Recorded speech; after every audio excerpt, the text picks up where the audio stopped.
Aleluia, glórias ao Senhor. Quantos estão prontos para receber a palavra nessa noite? Amém?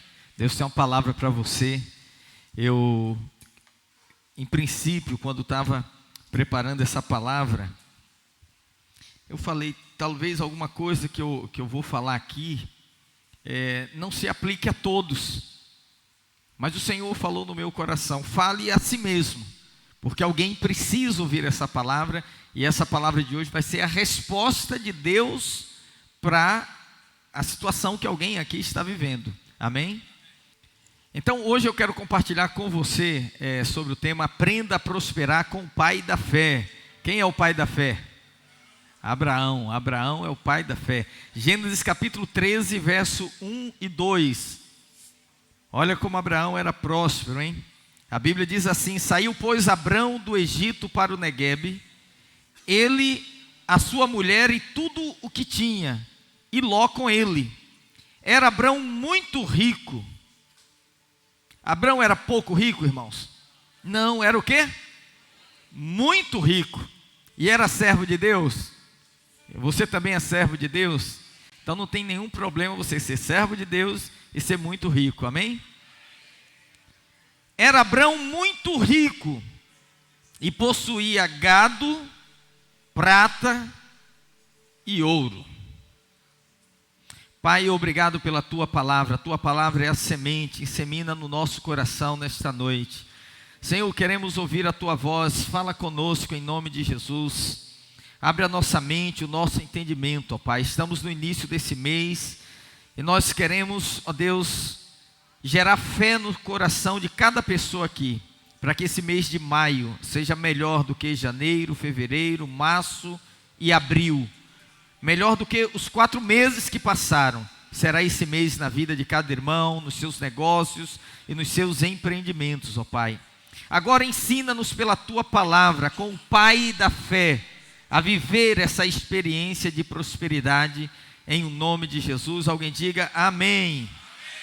Queridos, a experiência de Abraão, ou Abrão, como era conhecido inicialmente, antes de Deus mudar o seu nome, é uma experiência fascinante, porque dos patriarcas, Abrão é o primeiro. Sabemos que eram 3, Abraão, Isaque e Jacó, mas ele foi o originador, porque ele foi a primeira pessoa que respondeu ao Senhor, quando o Senhor diz assim: sai da tua terra, da tua parentela, e vai para uma terra que eu te mostrarei. E Abraão deixa tudo e vai seguir ao Senhor. Dali vem a sua descendência. Então, Abraão é o principal dos patriarcas, e ele também é o principal líder das 3 maiores religiões do mundo. Por exemplo, se você perguntar para um judeu quem é o pai deles, o pai espiritual, eles vão dizer: nós somos filhos de Abraão. Mas se você perguntar para um muçulmano quem é o pai espiritual de vocês, sabe o que eles vão dizer? Abraão é o nosso pai, porque eles são descendentes de Ismael, e Abraão era pai de Ismael. Mas se você perguntar também para um crente de quem ele é filho espiritualmente, de quem ele é descendente, quem conhece a Bíblia, o Novo Testamento, sabe que o apóstolo Paulo diz que nós somos o quê? Descendência de Abraão, amém? Então Abraão é essa figura importante, e diante de tudo isso, você pode imaginar que a vida de Abraão pode nos ensinar muitas coisas, lições espirituais, lições para a família, lições para os nossos filhos, mas hoje eu quero extrair aqui as lições relacionadas à vida financeira. Você vai falar: pastor, mas Abraão tem algo para nos ensinar sobre a vida financeira? Sim, a vida de Abraão nos dá diversas lições, e eu quero compartilhar algumas delas, alguns princípios de prosperidade. Por quê? Existe uma máxima que diz: os seus rendimentos crescem na mesma medida que você cresce. Por exemplo, quem já tem aí mais de 40 anos de idade, olhando hoje para trás, você dizia assim: puxa, se eu tivesse a cabeça que eu tenho hoje, pelo menos a maioria, né? Tanto dinheiro que já passou pela minha mão, puxa, se eu soubesse o que eu sei hoje, eu seria uma pessoa bem mais bem-sucedida. Por quê? Porque não importa a condição de cada pessoa aqui, já passou mais dinheiro na sua mão do que tem hoje. Sim ou não? Você está voltando lá atrás, dá uma dor, né? Dá uma dor, dá uma aceleração aqui no coração, um aumento na pressão arterial, um desespero, uma vontade de arrancar os cabelos e dizer: meu Deus, o que eu fiz com todo aquele dinheiro? Eu lembro que quando foi lançado o telefone celular, irmãos, eu paguei caro, porque não conseguia comprar celular no Rio de Janeiro. E o que eu fiz? Eu queria ter o celular. Eu achei que era importante, né? Aquele tijolão, lembra? E eu mandei buscar uma linha num dos estados do Nordeste. E olha, eu pagava para fazer a ligação e pagava para receber. Alguém pegou isso, não? Não sabe que eu estou falando a verdade. Eu pagava para ligar, mas quando alguém ligava para mim, para eu atender a pessoa, eu pagava também, porque era como se eu estivesse fora de home, né? Eu estava fora do estado lá. Então, essa transferência de lá para cá era por minha conta. E eu estava naquela época, eu guardava, né, todos os boletos que eu pagava. Um dia eu estou arrumando as minhas coisas e encontro uma pasta dessa grossura, só com conta de celular. E eu comecei a fazer o cálculo, irmão, me deu uma tremedeira, me deu um desespero. Eu falei: gente, eu poderia ter passado sem isso, que loucura, o que eu fiz da minha vida? Quanto dinheiro que eu gastei só para poder carregar um celular aqui, quando a maioria das pessoas não tinham. Eu poderia viver muito bem só com fixo, mas eu quis e paguei caro. E eu falo: se todo esse dinheiro tivesse aplicado em ações, em criptomoeda, em alguma coisa, meu Deus do céu, né? Em algum negócio, tivesse juntado aquele dinheiro, teria comprado uma franquia, feito alguma coisa, estava aí com hoje um ativo trabalhando para mim. O que eu fiz? Né? Quem ganhou foi a operadora, né? Que os executivos, os acionistas, enfim, né? É que ganharam com aquilo. Sem falar na quantidade de aparelho, pagava caro pela linha, pagava caro pelo aparelho, pagava caro por tudo. E assim muitas coisas na nossa vida, né? Que o dinheiro... Então, veja só, os seus rendimentos crescem na mesma medida que você cresce. Um dia desse, eu sigo um perfil chamado Mente Milionária, e eles colocaram lá a foto de 3 pessoas que foram fotografadas casualmente. E ele colocou uma pessoa que se acha rica, uma pessoa rica e uma pessoa milionária. Aí aquela pessoa que se acha rica, aí ele foi dando o zoom assim, né? Mostrando a marca do tênis, a marca da calça, a marca da camisa, mostrando aí, fazendo o somatório de quanto que ela estava usando. A rica, também, muitas marcas. E o bilionário, que era o Zuckerberg, com uma camisa sem marca nenhuma, aquelas camisas que ele usa, igual o Steve Jobs utilizava, aquelas camisas de malha preta, só isso e nada mais. E aí tinha um texto lá, eles mostrando, né? Eu falei: meu Deus do céu, será que é por isso que esse tem e esse não tem? Que o daqui estava com Gucci. E o daqui, não sei nem qual era a marca que não aparecia, não deve ser alguma coisa assim, mas, enfim.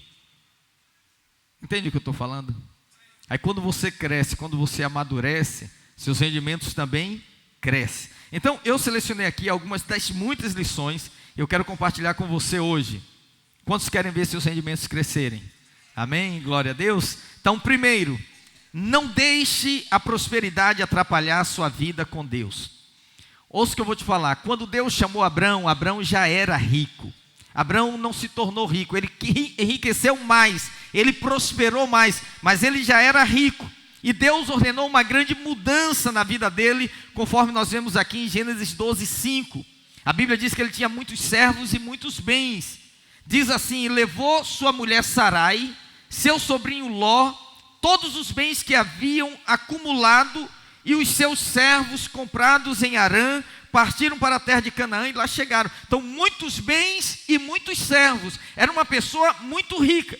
Agora imagine se você, na pele de Abrão, você está ali com sua vida financeira estruturada, você está ali com a sua empresa estabilizada, os negócios estão indo bem, você conhece os clientes, você se relaciona bem com os funcionários, você domina aquela sua área de atuação, você consegue discernir e competir bem com os seus concorrentes, está tudo ali perfeito. Aí Deus diz assim, olha, deixa tudo que você tem, deixa todo esse lugar e vai para um lugar que eu vou te mostrar e lá você vai prosperar, lá você vai crescer. E como disse Santo Agostinho, ele diz, eu não sei por onde eu caminho, mas eu não sei por onde me guia, mas eu sei quem me guia.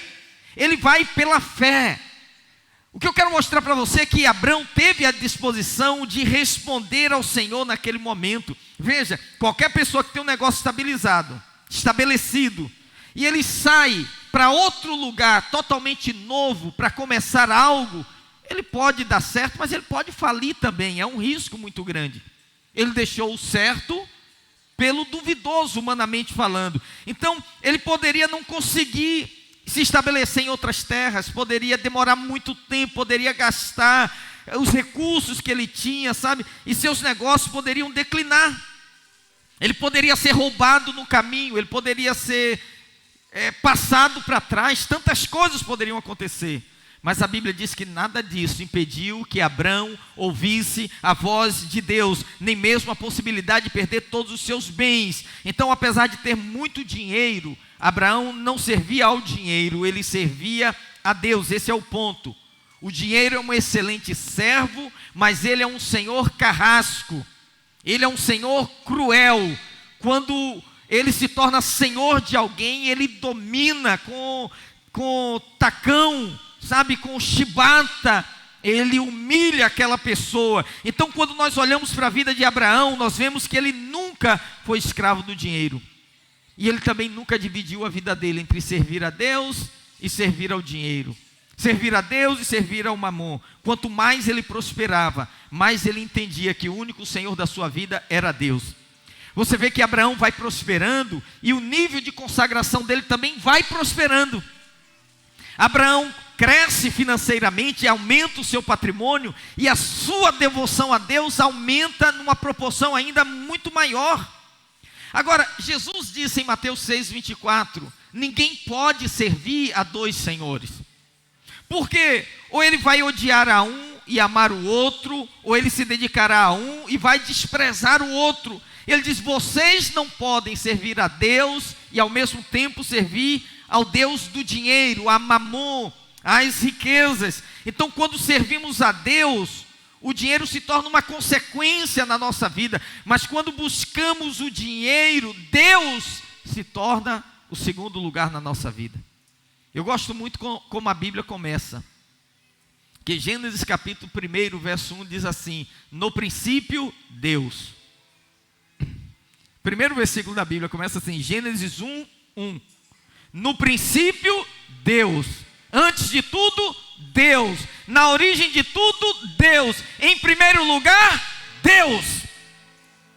Mateus 6:33, Jesus disse, mas buscai primeiro o seu reino e a sua justiça, e todas as demais coisas vos serão acrescentadas. Então nunca permita que um carro, que uma casa, que um negócio, que uma posição, que um status tire a prioridade de Deus da sua vida, porque isso vai comprometer a sua prosperidade.